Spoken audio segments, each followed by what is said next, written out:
माझी आई. राम राम मंडळी, स्वागत आहे तुमचं सावरकर सिस्टर्स मध्ये. आणि आज आमच्या घरी होतं मकर संक्रांतीचं हळदी कुंकू.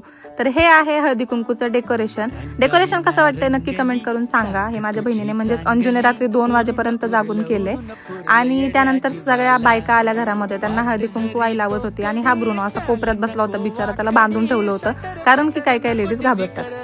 तर आमचे ब्रुनो शेट तर बसले होते शांत, पण बायका काही शांत बसत नाही. हळदी कुंकवाच्या कार्यक्रमाला बायका एकत्र झाल्या म्हणजे गप्पांचा भरमसाठ भारच पडणार त्याच्यावर. आणि मग बायकांना तिळगुळ वगैरे वाटलं आणि घरी हे क्यूट हॅम्पर बनवले होते ज्यामध्ये कप पासून बास्केट बनवलं होतं आणि त्यामध्ये तिळगुळ चॉकलेट असं टाकलं होतं. ते पण बायकांना वाटलं. छोट्या मुलांना दिलं, सगळ्या लेडीजला मसाला दूध दिलं आणि सगळ्यांनी कार्यक्रम एन्जॉय केला. पण ही पार्टी होती ब्रुनोला घाबरणारी आणि ब्रुनो पण मुद्दाम मस्ती करत होता. पण तसा तो खूप शांत आहे, क्यूट आहे, कोणालाच काही करत नाही. पण ही शांत नाही, ही खूप आगाऊ आहे, ध्वनी आहे ही.